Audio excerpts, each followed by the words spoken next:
Good evening, everyone. Welcome to this Monday edition of 158.3, my video. Um, I know I've been crapping out a lot of videos lately, but here's another one because I don't care. Um, Now, part of my appearance, I just got back from walking. I was trying to get my health in order and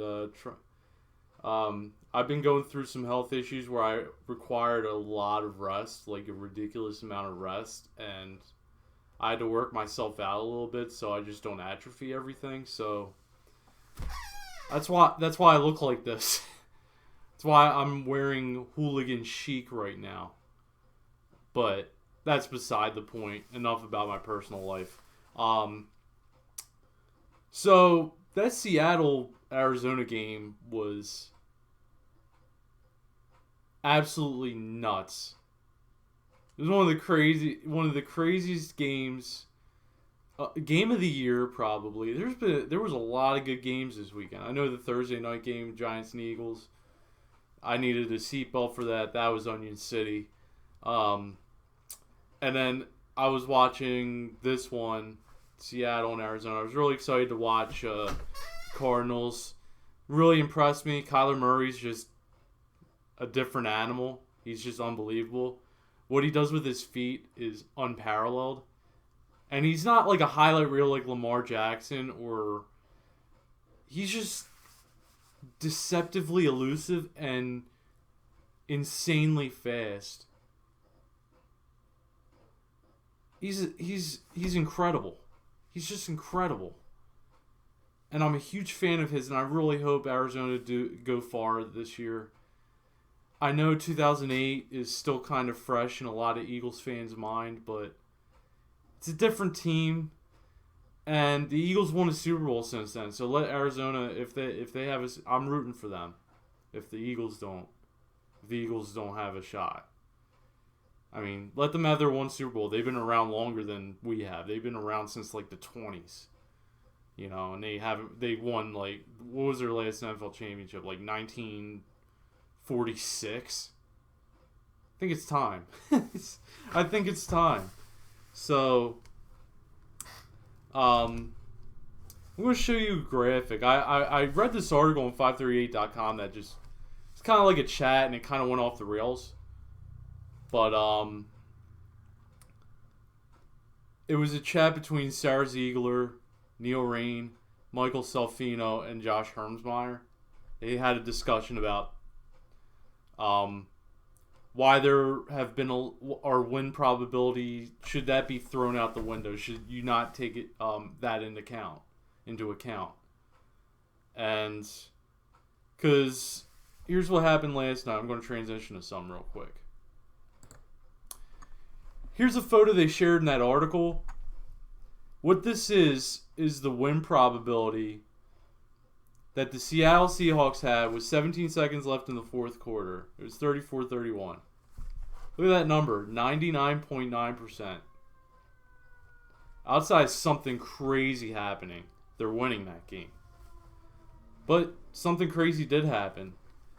Arizona kicked a game-tying field goal and won it in overtime. And that was just, again, a crazy game. And here's some things to note.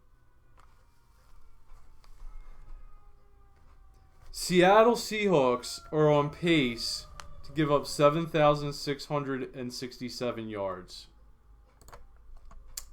What's significant about that figure is that it's 600 more than the team with the worst defense in NFL history, the 2012 New Orleans Saints. They gave up the most yards in NFL history. Seattle's going to destroy that record by far. They're going to destroy that record and make you forget that team ever existed. But the funny thing about this Seattle Seahawks team, they're 5-1, despite all that. That's how good Russell Wilson's been. That's how good their offense has been. DK Metcalf, Tyler Lockett. Russell Wilson spreading the ball around and having great touch on the ball, keeping plays alive with his feet and with his wherewithal, is keeping this team afloat. Without Russell Wilson, they're not even close to being 5-1. They wouldn't have been undefeated this long. They'd be 1-5. Realistically. That's just how amazing he's been this year. There are 3 teams in the history of the NFL that finished with that had the top 10 worst yards allowed in a season of all time. 2011 Green Bay, which somehow went 15-1, but Aaron Rodgers was just on another level that year. He was coming off that Super Bowl, and he was hungry for more, but unfortunately that defense was just... I mean, they had Clay Matthews, but overall they weren't that good. They really weren't that good of a defense. And they ultimately lost to the New York Giants, who were a better rounded team and were able to keep games close that year and won the Super Bowl. Another team the New York Giants beat in 2011 in the playoffs was the 2011 New England Patriots. Again, they had a great offense that year. I mean, they didn't have the amount of weapons they have had in recent years, but that defense was pretty terrible. I mean, and they somehow made the Super Bowl. And again, 2011 was a year, kind of like this year, where the COVID lockdowns, physical distancing, lack of preseason, they had something similar, and that was the NFL lockout. That shortened the preseason, I think, to 2 games, right? Or shortened training camp, at least. And somehow the season got off on time that year. That was a miracle. And a lot of teams were affected, especially the 2011 Eagles, who were slated to win the Super Bowl. With all their new additions, the lack of preseason really hurt them. And the lack of preseason hurt a lot of defenses. You saw offenses go off that year. And the third team actually is the 2018 Kansas City Chiefs.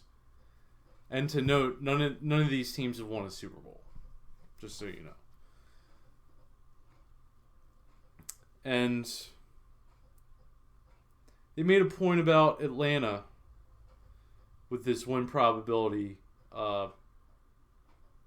conclusion that they made.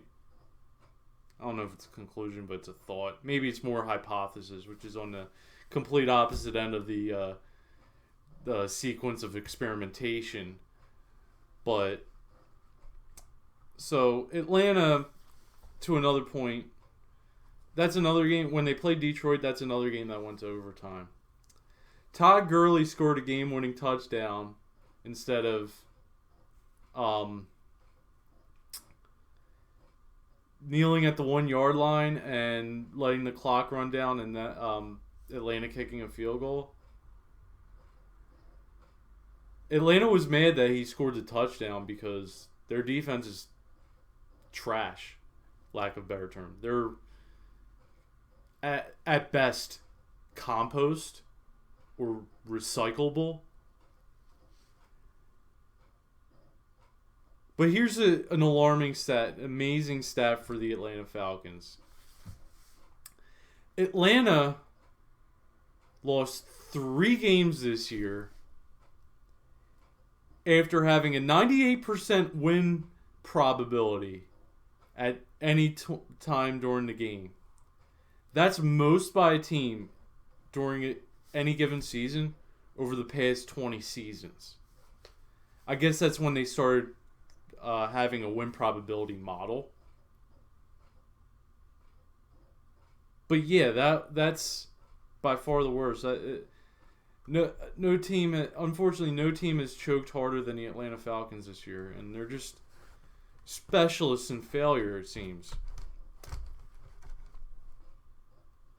And they made this point. I'm going to get to my main point. because of this year, should win probability be thrown out the window? Should the model be changed? And they made this point in the article. They asked that question: should the model be changed? Should win probability not be taken into account?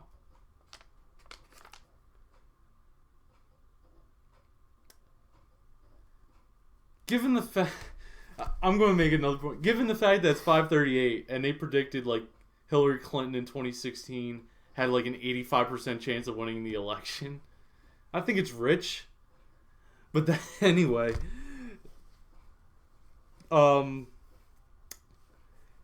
they said that 0.01% chance of winning is an outlier. And you shouldn't be upset that outliers happen in sports. I mean, after all, isn't that what makes sports compelling and enthralling to watch?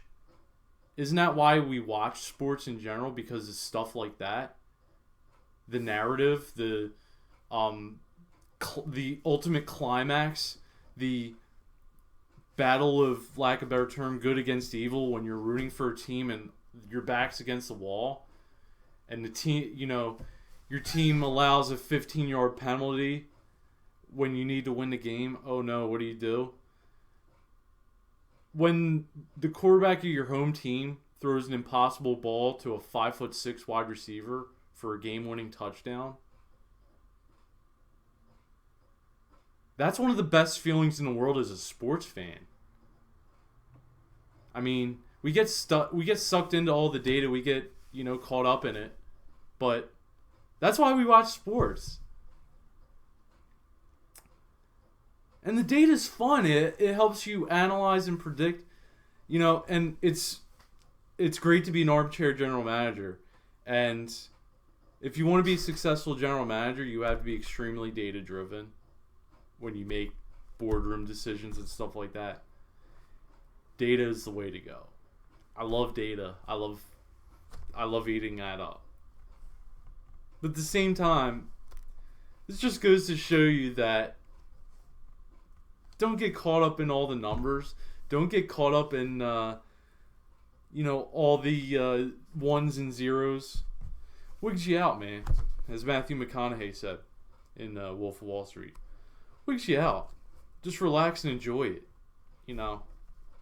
That's why we watch. That's why we're sports fans. That's all I gotta say about that. And before I go, I want to make another point about Kyler Murray, because this is just... his stats are insane. I mean, from an advanced measures standpoint. Like, his traditional stats aren't mind-blowing. He gets a lot of yards. He gets touchdowns. He doesn't throw a lot of interceptions. But here's what blows my mind. Kyler Murray is 5th among quarterbacks with expected points added with 48. And, okay, he's a top 5 quarterback this year. Okay. But here's the amazing part. He's doing it entirely with his feet. And his expected points added from plays where he runs the ball is 20. Which is 10 more than the next best quarterback, Josh Allen, who has 10. And he has 28 expected points added with passing, which is about, I think, last I checked, is 17. So, and overall, he's 7th in points added overall with 25. Just goes to show you, he's a different breed of quarterback, and that should be embraced, and that's what makes the Cardinals fun to watch. And if your team is on a bye week, and you don't know what type of NFL you want to watch, the Arizona Cardinals are the team to watch. They're exciting. They make football fun. And Kyler Murray is spearheading that. So, that's what I got from the last night's game, and I hope you enjoyed this video. Like, subscribe, comment. Any feedback is welcomed, and I hope you enjoy the rest of your night. and continue to enjoy sports, continue to enjoy data. But it's been a crazy NFL season. That's all I got to say. Bye-bye.